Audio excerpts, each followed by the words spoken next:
Simple గా చెప్పాలంటే face blindness అంటారు. సూర్య సార్, పద్మక్క నీకు విషయం తెలుసా? కొంపతీసి ఓనర్ గడికి ఇవ్వాల్సిన 10,000 వాచ్మెన్ గడికి ఇచ్చావేంటి? ఏం చూశారు? ఎవరి పర్సు ఎవరు తీశాడు? నువ్వు పర్స్ తీయటం, జాగ్రత్తగా వచ్చి బండి ఎక్కేయటం మొత్తం చూశాను. అలా మాట్లాడతాను ఏంటండి?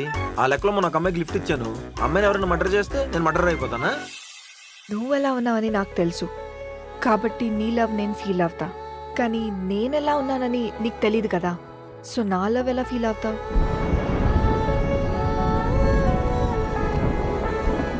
Hello, don't get physical. Sorry. I mean చెప్పండి. కొంచెం చేంజ్ కావాలి. రండి కూర్చోండి. చెప్పా, బాయ్. మీ కామన్ సెన్స్ లేదు. మీ పేరు మర్చిపోయాను. సూర్య. ఆద్య. ఏటీఎం దగ్గర దొంగ అన్నారు, ఈ రోజు చేంజ్ నచ్చరు అంటున్నారు. రేపేమంటారు? ఇలాగే హెల్ప్లు చేసుకుంటూ పో, ఏదో రోజు ఒక పెద్ద ప్రాబ్లం లో ఇరుక్కుని వస్తావు.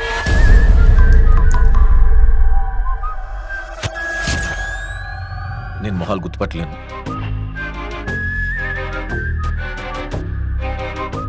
నీకేమన్నా మెంటలా? పోలీస్ కంప్లైంట్ ఇస్తావా? ఏమని? అది యాక్సిడెంట్ కాదు మేడం, మర్డర్. అంటే ఇది ఒక్కరు చేయలేదన్నమాట.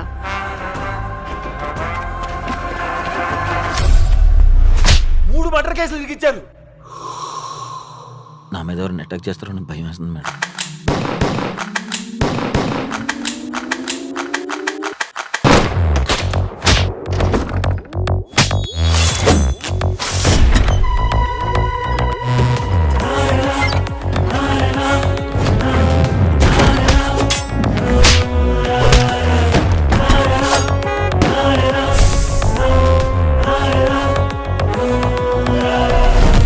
సూర్య, అద్దంలో చూస్తే నిన్ను నువ్వే గుర్తించలేనంటావు, కానీ నా కూతుర్ని మాత్రం నీతో తీసుకెళ్తున్నావు. ప్రమాదం వస్తే ఎలా కాపాడుతావు?